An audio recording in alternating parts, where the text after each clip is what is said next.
Right, welcome to this Eldar Complete Army Overview and Tactica, new Craft World Codex here. Revamped the Eldar Army. You can see some of them in the distance there. I do like the previous list, but there have been some changes, so we're going to go through that list here. It's 1850 points, so what we're going to do is we're going to go through the Codex. Not every unit, we're just going to pick out the units that I have in the Eldar Army, talk about structure, strategy, overall battle plan for them, and we'll just go through these units, gradually build the force up, and then we'll stand back and then take a look at the whole army and talk about the battle plan and tactics for them as well. If you want more on Eldar, you're looking to collect them, you already collect them, wanting to improve your force and so on, then go over to the Striking Scorpion 82 Plus channel. There's a clickable link if you go to the channel homepage here on Striking Scorpion 82, go up to the top right hand corner, you'll see Striking Scorpion 82 Plus, click on that and that takes you to the premium channel. So you can sign up to that. The first 14 days are free of charge. You can drop out of it, and then there's a monthly subscription, and that gives you access to all the videos, all of the content, and then you can opt for monthly, or you can go for a yearly subscription and you just get access to everything. But on there is the Eldar Advanced Tactica, so you take each individual unit, go through building up each of those units, and then Eldar Grand Strategies as well, which is like this video but ×2. There's more information, list building, and then we stand back and run through some game simulations and so on. So if you're into Eldar and you want more, then check out the Plus channel there. And then also on this channel there's painting tutorials for the Eldar. If you like the turquoise colour scheme, that's available here. Battle reports on this channel, and then also loads of Eldar battle reports on the Plus channel now as well. Some fantastic games that we've played. So we'll just go through the codex here and then gradually build this force up. So the route that I've gone down, I used to sort of ignore these kind of sections, but each codex has this way that you can structure your force, different formations and overall army structure. So what I've gone for, I don't see many benefits here. There's some great benefits within the formations, but the overall one that you get for Craft World War Host, I can't see any points, so I haven't gone down this route here. But I have gone for an aspect host. We'll cover that a bit later on. So just standard force organisation, so 1 HQ, 2 troops minimum, and then the other options, and then within that I've got an aspect host. It's a bound army that I'm going for, and then taking advantage of one of the formations is the route that I've chosen. So for HQ, I'm staying with Uriel. It just points wise, it just fits nicely into where the army's worked out. So 140 points. It's not the best HQ for Eldar, but I just like the model, I like the storyline, I like what happens to him in games. It's hilarious sometimes. He is a hero, one that dies easily sometimes, but he is a hero. He hits that Eye of Wrath attack, superb, large blast strength, 6 AP3, it's brilliant. His spear's cool, he can't throw it anymore, but it's Flesh Bane, 2s to wound, AP3, brilliant. He's got 4 attacks, 4 wounds as well. Sometimes I forget that, I think. In games, take him off at 3 wounds. You can remember he's got 4. He's got the 4+ invuln, he's got plasma grenades, ambusher blades, warlord trait, battle focus, and then path of command. One of the major reasons why I take him, that ability to add +1 to reserve rolls, because my army is heavy on reserves, or -1. I can try and keep stuff off, reducing it to a 4+. So it's just excellent. So I like Prince Uriel, and he's in. The overall plan for this Eldar army is kind of an adaptive army, so it adapts to the opponent, and it's one that's flexible. There's speed in there, and then also like an ambush type army. So it's heavy on reserves, and there's reserves that can come on and ambush the opponent. So the flyer comes on, can ambush the opponent, and then some deep striking, outflanking going on, and it just means you're hitting from all different angles, and your opponent's all over the place. That sort of fits in with sort of the Eldar kind of style. Things done with skill and style and speed and precision, and a calculated battle plan. That's the sort of storyline that I wanted to reflect in this Eldar force. So 2 issues for Eldar. I wanted to, one issue really, and that was toughness. Toughness is an issue with them. I've tried to compensate for that, you'll see as we go along. Prince Uriel though is the HQ. Just 1 HQ, saving points to invest in other stuff. Some people said I'm mad not taking a psyker, but that's what I've gone for. Just units are able to do well without any psychic help, just they're good as they are. So we're building up standard force organisation. So there's the HQ slot dealt with. Just an honourable mention, he's 200 points, he's 60 points way over, but there's an option here, Karandras. He is excellent, just mention him, may see him appear, if I adapt the list, but he hasn't made it in. So many HQ choices, so many HQ choices. Right, troops. I see the best troops at the moment is Eldar jetbikes. So this is really the big change, and that's I've gone for the new jetbikes. Lovely models, and they've been a joy to paint. And you see the colour scheme is tying in with that turquoise. So they're fitted in perfectly to this Eldar army.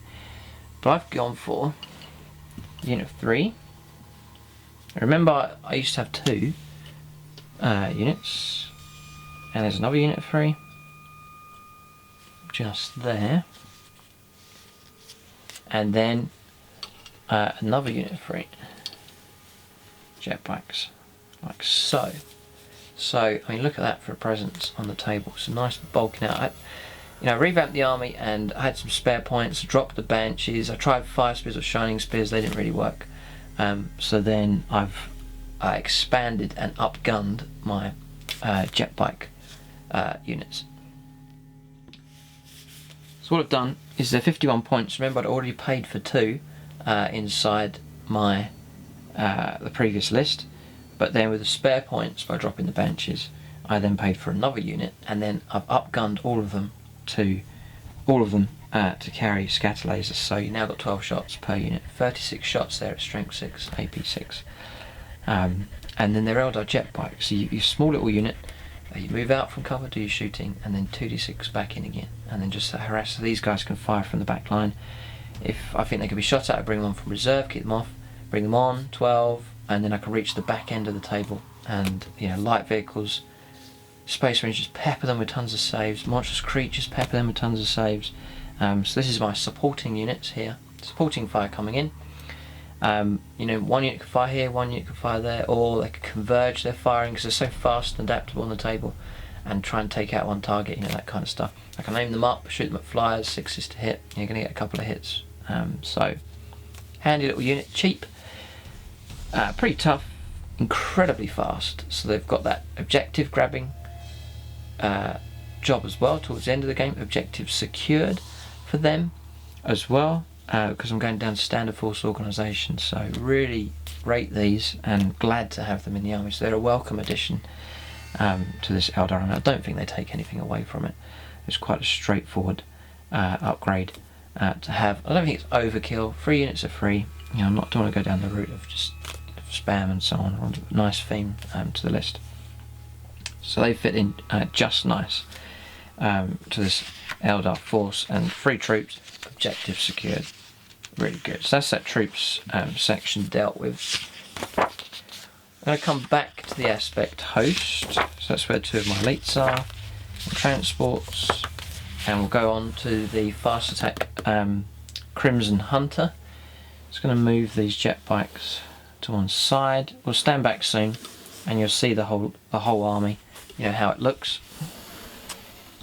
So, and then Crimson Hunter is here, lovely model, and you see how it ties in just nice with the jetbikes, all matching up nicely there. So really happy with that. Same loadout as before for him. It's the 2 Bright Lances pulse lasers, 4 shots ready, strength 8, AP2, and then Exarchs 20 points, so ballistic skill 5, re-rolling arm penetration against flyers, nice bit of anti-air cover, 160 points. So he's in.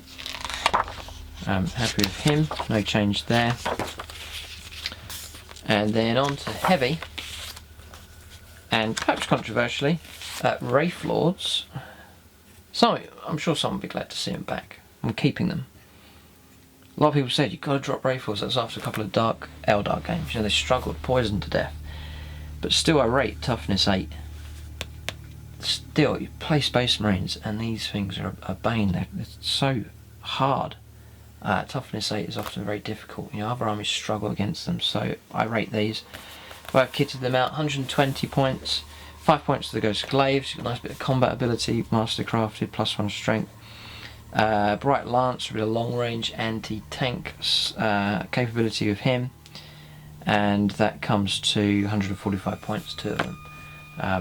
Not too expensive really for a brilliant monstrous creature there. It's an all-rounder. I take the flamers as well, so for hordes, you know, gaunts get too close, walk up to them, flame them twice. Usually is enough to cause enough damage to reduce them right down. So Wraith Lords are in, or still in, the army. You know, not brilliant every game, but they often do pretty good. And then the Wraith Knight, I mean, how could I drop him from the army? He is in, and still, I do have the other options, but I'm still happy with this Sun Cannon Scatter Shield. Nice bit of template or blast, AP2 weaponry, 3 shots, brilliant range, 48 I believe, and then when you go for this combination, you get your 5+ invulnerable save, and that is so helpful. Shot comes in, 5+ invuln, 5+ feel no pain, and it just helps to keep this guy alive because he has a fire magnet. Everything's going to fire at him, which is part of the strategy. So I said the issue with Eldar was toughness, so I've helped to negate that by taking the Wraith Lords and the Wraith Knights. I've got some toughness 8 models in the army. They're the ones that are going to absorb the fire, distract the opponent. Opponent can't ignore a Wraith Knight, so the heavy gun firepower is going to be diverted away from my bikes and the Wave Serpents, and instead be at this guy. So I want to toughen him up. 5+ invuln, very helpful. 5+ feel no pain. A second roll, and it just helps keep those wounds, because I don't want to lose him quick, because he's expensive and I want to keep him alive as a threat, and a fire magnet to distract away. So he's part of a big distraction, and he can let out great shooting straight away, and in combat, you know, I'm on a gargantuan monstrous creature with stomp and so on. So brilliant, really glad, and a real imposing, dominating sort of presence on the battlefield as well. You know, you turn up to a game, your opponents, you've got a Wraith Knight, your opponents, oh dear, yeah, I'm facing a Wraith Knight. But, you know, not that, if your opponent only fears the Wraith Knight, there'll be a mistake, because you've got other units that are, you know, are excellent, and you know, that's why I'm taking the Wraith Knight, you know, an epic distraction to use. So, formations, the only one I've gone for is Aspect Host. I've gone for Scorpions, Dragons, Warp Spiders. They all fit within this. You take 3 of them. You have to have an Exarch, I've done that, and you'll get +1 weapon skill or ballistic skill. I'll go for ballistic skill. So now my Warp Spiders are at ballistic skill 5, 2s to hit. Dragons are at 2s to hit. Scorpions with their pistols, although they're not handy, you know, best for shooting, still 2s to hit with the pistols. We're going to chuck out some decent hits with them. And then Shrine Keepers, you can reroll foul morale, pinning, and fear tests. Superb. So then add in some nice strip. You know, units you don't want to running away. They're going to endure that much more with those rerolls. So very helpful, because then morale's leadership at 9. Rerolling that, you know, you should pretty much always stand your ground. That's helpful, and in combat helpful as well. You know, leadership 6, you've lost to combat, you can reroll it. Very helpful indeed. So, bearing that in mind, we'll go back to Elite here. So no Howling Banshees, that created the room to go for the jetbikes upgrade. So Striking Scorpions, 170 points for 10 is the number that I've gone for. So 10 is important. I want them as a bodyguard to protect the awesome Exarch. Yeah, and a volume of attacks, but often I find them being a bodyguard. So 10's good to absorb the hits, because they often get picked on, because the opponent knows they're dangerous. 3+ save for them, so you know, toughness is an issue, but 3+ save is great. Plasma Grenades, Mandy Blaster attacks are going to get initiative 10, 4+ to wound regardless of toughness. Battle Focus Fleet they get now, they get stealth now as well. Shadow Strike, if you infiltrate you get shrouded, so you get stealth and shrouded. Amazing, really good. Question here though, I put them in a Wave Serpent, like so. dedicated transport. Does the dedicated transport benefit from this? And another question, if these guys are inside the Wave Serpent and they have shrouded, does the Wave Serpent then get shrouded? Interesting questions, just wondering. There. If your unit consists of tiny models of special infiltrates, it has the shrouded special role. I'm not sure about that. I'm sure there will be people out there that know. Leave it in the comment section. So I take the Exarch, definitely.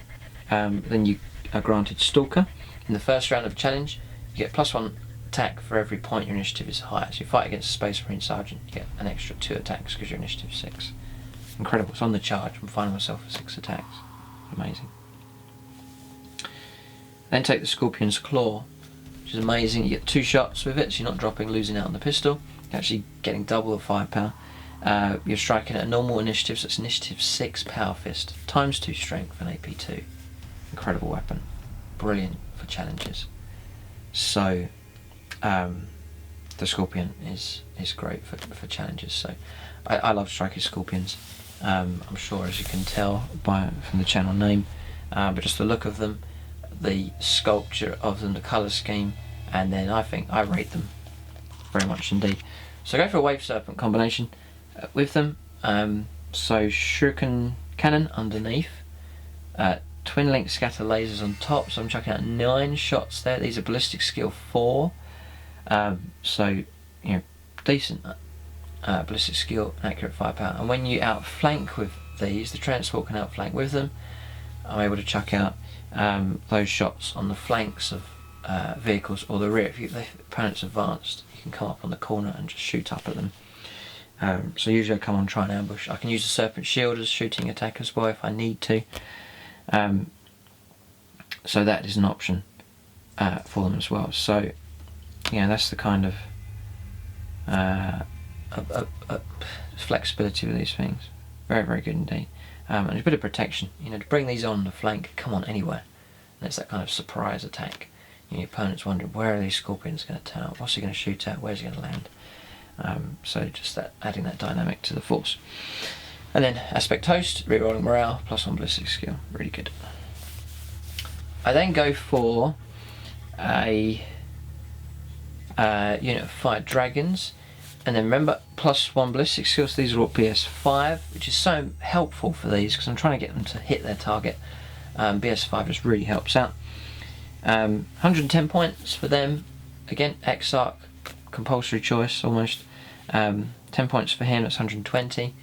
And then I do take the Fire Pike. That extra bit of range does come in handy. And the Exarch also rerolls 1 fail to hit, or to wound roll, or armor penetration roll per turn. If you roll to hit, you miss, you can reroll it. Or if you do hit, but you fail to wound, you can reroll that. It's excellent. So that is them. Just a little unit of 5. The total for them, 135 points, roughly what I always used to pay for dragons. So no problem there. And I put them in a Wave Serpent as well. Same configuration as before, so Shuriken Cannon, Twin Linked Scatter Lasers. But this one's usually on table and has to move up to drop these off. So I paid the 10 points to get Spirit Stones. So Crew Stun, Crew Shaken, you can roll a dice, try and negate that, and that means it can help try and keep it moving up the table. And available to shoot as well. So I found that helpful. That dreaded result where you get, not immobilised, but where you get stuck and it ruins your plans, so I try and use that upgrade to at least give it a chance of continuing to move and fire. So that's that there. That works out. I'm just checking my list here. Wave Serpent, 135 points for him, 135 points for them. And the Wave Serpents, you know, they're expensive enough, but if you gear them up with some good shooting, yes, they transport stuff, but then they can go on to supporting fire roll. So in games you'll see them, I drop off my stuff from either of them, and then I reposition these and shoot, so they continue to have a function in the game. They're not just solely for transportation, they're a shooting platform as well. I think that's important for Wave Serpents because they're a durable enough tank. So I think it's worth, you know, giving them the ability to shoot stuff down. So Fire Dragons, and then I have to go over to Fast for the last part of the aspect host. Just going along to Warp Spiders, and all the figures I have for Eldar are lead. Just collected them years ago. I'm glad they're in lead. Do like lead, prefer it more than the fine cast. But that's that unit there, tiny little unit. 95 points for 5, 10 points for the Exarch, and I give them twin link def spinners as modelled, just for that super reliability. It's part of the aspect host, so +1 ballistic skill, they'd be S5, 8 shots at 2s to hit, and then 2 shots at 2s to hit rerolls. Very, very, very accurate and reliable shooting from them, which is helpful. I use these for usually small unit. I use them to deep strike in a tight spot, and then, you know, rear arm of a vehicle, shoot them up. And the amount of times they hit bang on target, really good. It is a risk, but that's just the way I play them, and it often pays off. Almost a throwaway unit, although I do like to try and keep them alive, so I won't throw them away, you know, but I won't be silly with them. But they deep strike down. Great thing about these, if they deviate, you get battle focus with these, so you can run back and reposition, or if you land good, you can shoot and then run away. And then after that, this is the turn that you deep strike. After that, you can then jetpack move, another 2d6. So the speed on these guys is amazing. Then in the movement phase, 2d6 plus 6 movement. Battle focus move, and then jetpack move. So the speed on these guys, often underestimated, incredibly good unit. And now they get what's called flicker jump. If they're shot at in the shooting phase, you can opt to use that, and you move away 2d6. So as a vehicle goes to shoot at them, you 2d6 and jump the other side, and you can't even get hit. Or you can jump around behind the corner of a building, or you can jump out of range of the weapon. So there's that option there for them. So they're an annoying, harassing unit, and it's good. I tend to find that if they're alive towards the end of the game, then the Eldar are usually doing very well. So that's Warp Spiders. As I said, not very much. 95 points, 10 for the Exarch, and 5. You're looking at 110 points, which is a bargain. Very, very cheap indeed, because I have invested points in some heavy gear here, so it's nice to have a little cheap little unit. But it's not a throwaway unit by any means. But that's the whole list there. Managed to keep generally the previous list because it was the #1 spot on the channel. Suffered a few defeats, so you know, started the thinking process going, and then I've tried to you know, light transports were struggling. Some heavy gear, some strength 8 weaponry, and then what about light transports shooting wise? So some nice strength 6 stuff should really help out with that. Or horde armies, these guys can just freeze to hit, 2s to win. Should be able to help out with that. So that's sort of the combination I'm going for. I'm going to stand back and lay the army out here, and you can get a view of the whole thing. Right, so there's the Eldar list there. Nice variety to the army. I wanted to have nice variety for Eldar. That's what they're all about, having this diversity of units. So many different colour schemes. You get nice orange, sort of burgundy, black, sort of white colours here. You've got the turquoise theme running throughout for the craft world that I've gone for. Sort of made up my own, sort of based on sort of Yggdrasil kind of colour scheme, and then sort of added my own colours to it.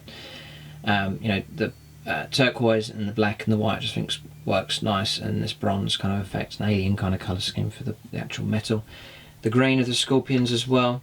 It's nice to have this variety of colours as typical Eldar. Just wanted that brightness and colour to them. It's quite a compact force, as you can see, but the new jetbikes filling out the army quite nicely and blending in with that turquoise scheme. So you've got the toughness area of the army, the Wraith Knight and Wraith Lords. So there's that here, usually on the table from the start. Tough to kill, absorbing hits, fearless, difficult to get rid of. Then some will defend and attack, could be mixed. They can either attack or defend or move halfway up. There's that flexibility with them. And then the Wave Serpent with the Fire Dragons, they're moving up, and then they're able to join in the assault. as well. Prince Uriel with them sometimes, or I've been playing it that he's with the Scorpions at times, depends how I play. And then supporting this, because this on its own, it's predictable, your opponent generally knows what's going to happen. So to add that element of surprise, Warp Spider's deep striking down, helping out. There's a vehicle that's causing trouble, deep strike him in, rear armour, take it out. Flanking with the Scorpions a lot of the time. It's a sidearm, rear arm with the weaponry, disembark the Scorpions, send them in. It could be any flank, the element of surprise. And then the Crimson Hunter coming on as well, lending its support, coming on from anywhere, and helping that way. And then the jetbikes now as well, sort of hugging the back end of the table, staying out of trouble, but contributing from long range with their weaponry as well. And if there's a point on the table, they need to help out. Quick 12-inch movement, 36-inch range, they can pretty much reach anywhere. And then nipping back into cover with the Eldar jetbike move, just to preserve them and keep them alive. And then objective grabbing, moving to where they need to be very fast in the game. So there's a lot of speed in this Eldar force. Wave Serpents quick, Warp Spiders quick, jetbikes, Crimson Hunter, Wraith Knight quick enough, jumping 12s, plenty of speed. Combat power is there, and then that toughness as well. So it's a combination that's worked well in the past. I hope it will work even better now with this jetbike help. So just to summarise, anti-tank, ability to take on the heaviest of tanks, or destroy vehicles at least, either in combat or sidearm or rear armour, or glance it down. Jetbikes, yes, 1, 2 and 3, strength 6, only armour 12 or worse. These guys will have a fair chance. So things like all Dark Elder vehicles, rhinos, these guys can help take them down. So that's 3, 4, 5, 6, 7, 8, and then possibly 9 and 10 for the Wave Serpents. They can dish out some decent shooting.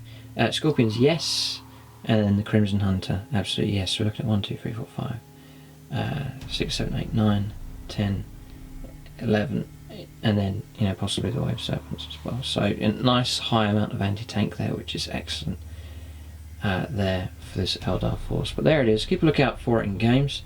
Some new games coming up for them on both channels. As I said, this channel here in challenge games, and then over on the Plus channel as well, loads of games of Eldar. Some great games already on there, and then some new games coming up with a new list. So check that channel out. And then leave your comments here. What do you think of this new force? Has it been a good idea to put the jetbikes in? You can make your predictions as to how well you think they'll do. And then what units would you drop, perhaps? What units would you replace?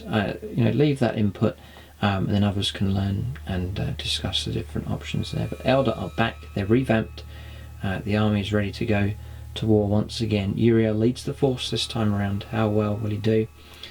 We'll have to see. And will the Eldar continue their #1 spot, or will they be knocked off of their throne? We'll have to see. Some fascinating things coming up with different armies and new factions on the way. But there it is, the army overview and Tactica for Eldar 1850 points. Thanks for watching, and tune in next time.